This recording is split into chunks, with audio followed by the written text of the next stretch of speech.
Most Christians don't realize that there's an actual place to meet God. We're always wondering, how can I find God? Looking for God outside yourself is literally the easiest thing to do, and it will render you zero result. What is your treasure? Wherever your treasure is, that's where your heart is going to be. Jesus says, if I'm your treasure, guess what? If you're searching for me, why are you searching for me in the dark alleys of downtown?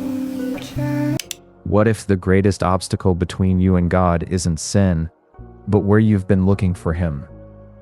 Millions of sincere people pray every day, attend church every week, and still feel spiritually empty. They assume they need to try harder. But what if trying harder is the very thing keeping you from experiencing God? In this video, you'll discover why so many people mistake religion for relationship, and how returning to the source changes everything. Human beings have always searched for something greater than themselves. We long for purpose, peace, love, and truth.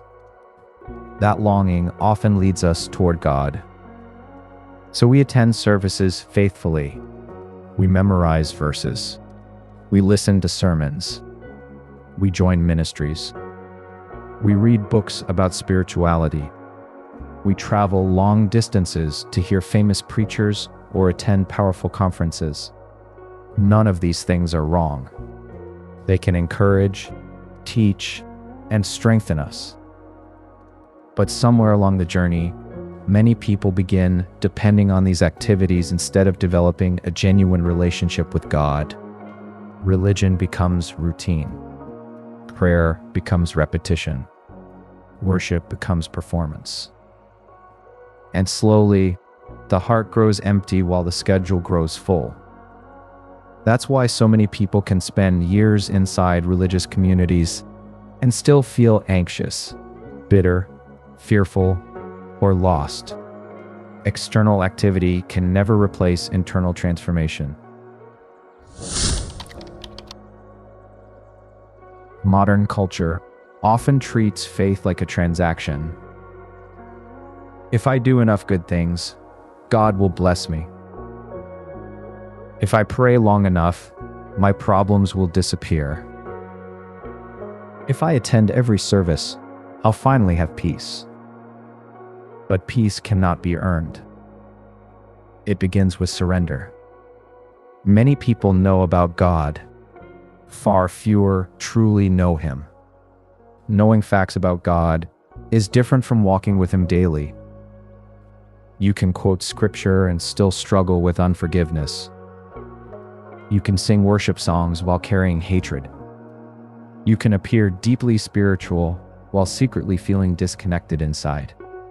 God has always been more interested in the condition of the heart than outward appearances. The greatest distance between us and God isn't measured in miles. It's measured in distraction, pride, fear, and self-reliance. Throughout Scripture, God continually calls people back to Himself, not merely to religious performance. Jesus challenged people who honored God with their lips, while their hearts remained far away. He reminded them that true worship comes from the heart. He spoke about the kingdom of God in a way that surprised many people. Instead of pointing everyone toward buildings or ceremonies, He pointed toward a transformed life lived in God's presence. This doesn't mean gathering with other believers isn't important. It is.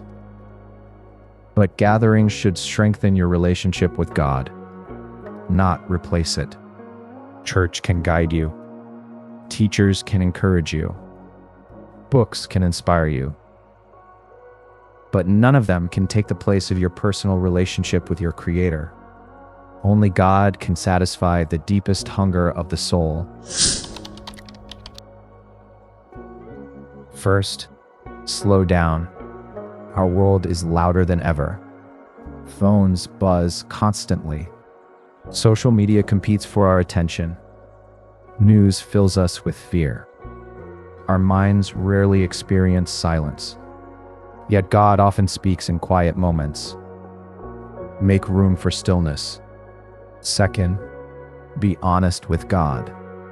Stop trying to impress Him. Bring Him your doubts, fears, failures, questions, and pain. Real relationships are built on honesty. God already knows your heart. He invites you to come as you are. Third, practice forgiveness. Bitterness creates walls around the heart. Forgiveness doesn't excuse wrong actions. It frees you from carrying the weight of resentment. Fourth, live what you believe. Faith is more than information. It's transformation.